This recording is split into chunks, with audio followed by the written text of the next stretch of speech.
สบายดีมื้อนี้บ่าเซ็งพาพี่น้องมางานแต่งงานดองเนาะงานแต่งงานดองอยู่ทางเมืองวังเวียงสปปลาวเด้อตอนนี้ก็บ่าวเซ็งก็ได้การ์ดเชิญเนาะได้การ์ดเชิญแล้วก็เข้ามาในงานก่อนอ่ามาเบิ่งจังหวะลำวงอันนี้ก็เป็นเจ้าภาพเนาะเจ้าเจ้าบ่าวเจ้าสาวเพิ่นแล้วก็ทั้งญาติพี่น้องเจ้าบ่าวเจ้าสาวมาฟ้อนลำวงสามัคคีกันก่อนเนาะเป็นอันดับแรกก่อน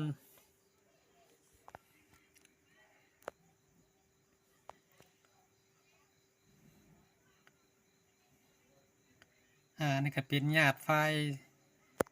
ายหญิงฝ่ายเจ้าสาวเพิ่นเด้อทางนี้นะฟังทางปุ่นแม่นญาติทางเจ้าบ่าวฟ้อนลำวงสามัคคีก่อนจังให้เค้กเพิ่นมา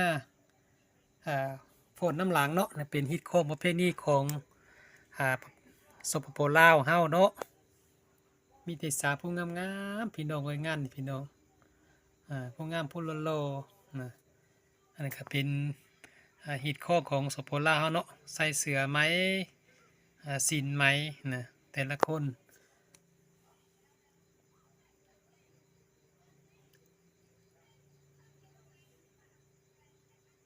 ให้พี่น้องสุขให้คนเด้อนะนะกำลังม่วนพี่น้องกำลังได้ที่เด้อตอนนี้นะผู้หญิงฝนจังได๋ก็มีจังหวัดลำวงพอได้อยากย่องแห้งก็ย่องเลยพี่น้องเอ้ยอันนี้ก็กำลังย่างเข้ามาก็มีพี่น้อง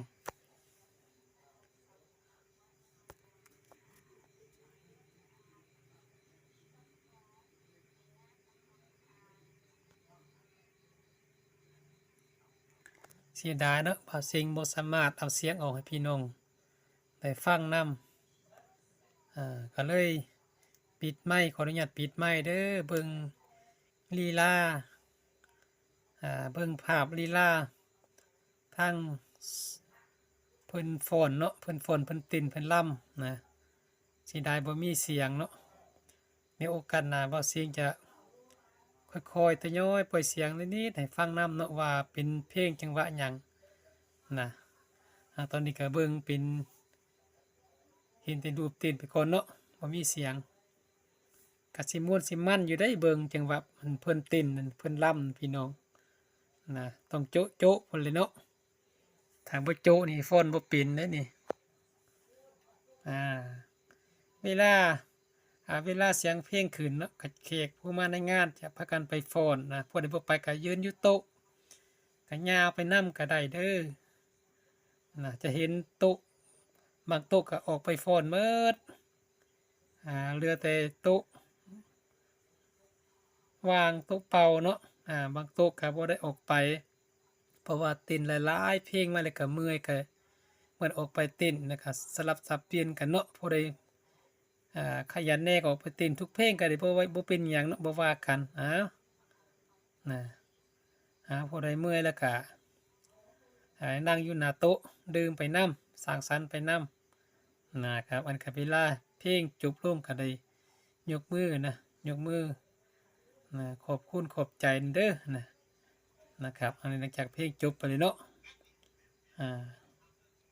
นั่นก็ย่างเข้าสู่ตู้ไผตู้มันกินดื่มต่อนะครับอันนี้ก็ยาวอีกรอบ2มาจังหวะเพลงลำวงปานนี้นะเอานั่นโฟนไปเลยพี่น้องก็จะได้สิม่วนสิมันมีแต่ญาติพี่น้องเฮาทั้งนั้นน่ะดิเพราะในหมู่บ้านเฮาก็เชิญมีแต่ญาติพี่น้องเฮามาคนใกล้ๆนี่แหละรู้จักกันอย่างดีเนาะจะได้สิม่วนสิมันจะพาเพิ่นว่าเฮ็ดไปโลด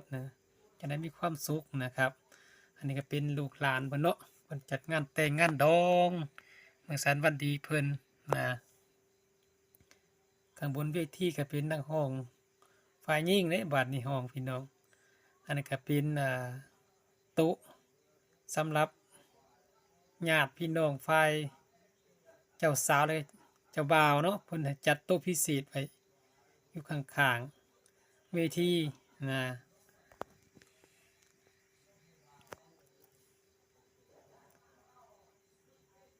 บ่าวซิงก็บ่ได้ถ่ายให้พี่น้องเบิ่งเนาะว่าอาหารการกินมีหยังแหน่มัวแต่กินมัวแต่ดื่มแล้วก็กลับมาถ่ายเอารูปเอาภาพสวยๆงามๆฝากพี่ฝากน้องเนาะบ่ได้ถ่ายอาหารการกินให้พี่น้องเบิ่งบ่เป็นหยังเนาะงวดหน้ามื้อหน้าเดี๋ยวบ่าวซิงจะถ่ายตั้งแต่เริ่มต้นเข้าหน้าเวทีหน้างานเนาะให้เบิ่งเนาะตั้งแต่ประตูพู้นแหละประตูวิวาห์พู้นแหละถ่ายให้พี่น้องเบิ่งเด้อคลิปต่อไปเนาะสิถ่ายให้พี่น้องเบิ่งมื้อนี้บ่าวซิงก็บ่ได้ถ่ายให้เบิ่งเข้ามาในงานเลยก็เลยนั่งดื่มจนเราลืมข้าวเกือบบ่ได้ถ่ายคลิปสวยๆงามๆให้พี่น้องเบิ่งซ้ำพี่น้องนะ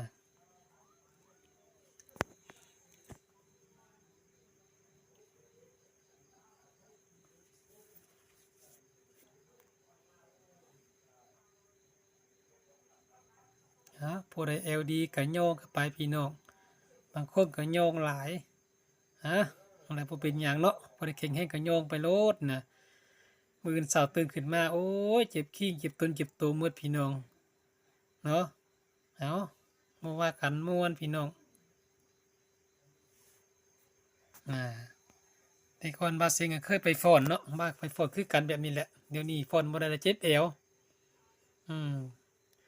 ฟ้อนมาแล้วรุ่งเช้ามาโอ้ยลุกบ่ได้เจ็บเอวเจ็บขิ้งเจ็บต้นเจ็บตัวปวดแข้งปวดขาหมดอะโลดอ่าเวลาดื่มคือว่าแข็งแรงเนาะรุ่งเช้ามานี่โอ้ยพี่น้องเมื่อยแรงก็เลยช่วงนี้บ่ค่อยได้ออกไปเต้นก็เป็นถ่ายรูปถ่ายภาพสวยๆงามๆฝากพี่ฝากน้องคือเก่าน่ะเนาะนะครับเอาคลิปนี้ก็เอาซ้ำนี้ก่อนเนาะพี่น้องเนาะนะเป็นอีกมุมหนึ่งของหน้างานแต่งงานดองมื้อนี้เนาะนี่มาสิงให้เบิ่งนะครับผู้ใดผู้ไปก็นั่งอยู่โต๊ะยืนอยู่โต๊ะเต้นไปนำคนใดไปก็ไปเต้นเอาคลิปนี้ก็เอาซ้ำนี้ก่อนเนาะเจอกันใหม่คลิปหน้านะครับพอสิงเอาคลิปงามๆสวยมาฝากพี่น้องคือเก่าเด้อนะครับ